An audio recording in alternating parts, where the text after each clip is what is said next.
10 మంది లైవ్లో ఉన్నారు కానీ కామెంట్ ఆప్షన్ రావట్లేదు.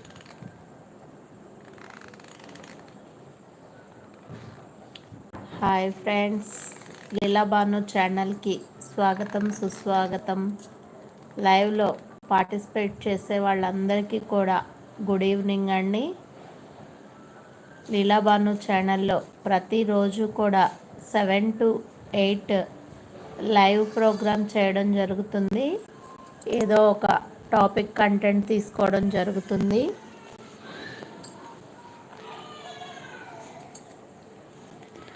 అలాగే ఈరోజు కూడా దానిలో భాగంగా మీ ముందుకి లైవ్ తీసుకురావడం జరిగింది.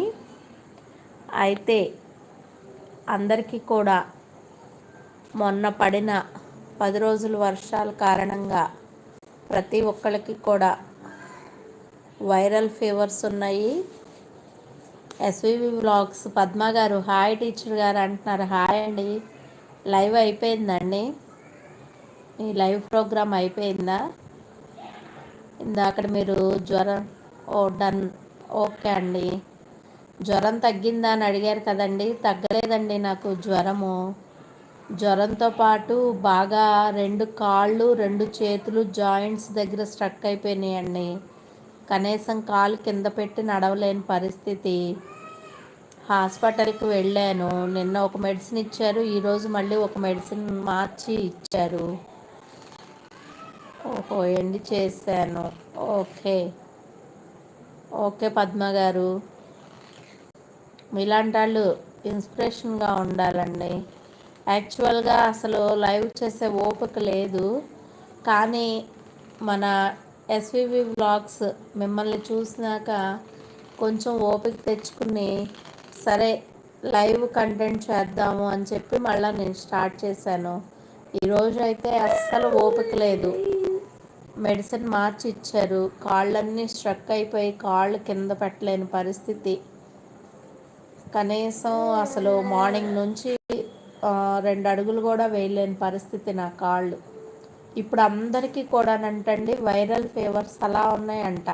ఫీవర్ రాగానే ఇప్పుడు నేను బ్లడ్ టెస్ట్ చేయమని అడిగాను. ఈ మెడిసిన్ కనుక వాడి తగ్గకపోతే అప్పుడు బ్లడ్ టెస్ట్ చేస్తాను అన్నారు. ఈ నైట్ చూడాలి. ఏమన్నా కొంచెం ఈ జాయింట్స్ దగ్గర కొద్దిగా పెయిన్ తగ్గి కొంచెం నడవగలిగితే తగ్గినట్లే. తెలుసు కదండి, నేను లైవ్లో ఎప్పుడూ చెప్పేదే మన సిడబ్ల్యూఎస్ఎన్ అంటేనే children with special needs. Live చేయండి టీచర్ గారు అంటున్నారు. అవునండి, అందుకే మళ్ళీ ఇప్పుడు మీ లైవ్ చూసినాక మళ్ళీ లైవ్ స్టార్ట్ చేశాను. మార్నింగ్ నుంచి అయితే నేను అస్సలు లేవలేదు, పడుకునే ఉన్నాను. ఇంక ఇప్పుడు మీ లైవ్ చూసి మళ్ళీ లైవ్ చేశాను. మెడిసిన్ వేస్తున్నానండి. ఫీవర్ కూడా ఉంది ఈరోజు.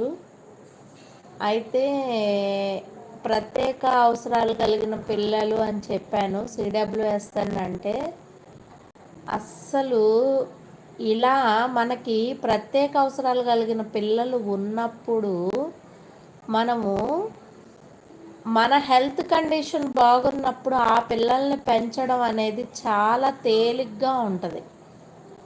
అసలు మనకు బాధ అనిపించదు. మనకి ఇలాంటి పిల్లలు ఉన్నారు లేకపోతే ఏంటి అని కూడా బాధ అనిపించదు.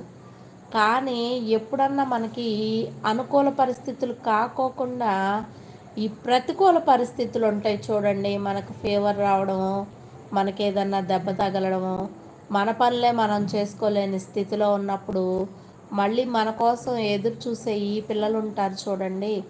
అప్పుడు ఆ పిల్లలకి చేయడం అనేది ఆ పైన ఆ బాధ భగవంతుడికే తెలుస్తుంది. ఎందుకంటే గుడ్ ఈవినింగ్ అండి.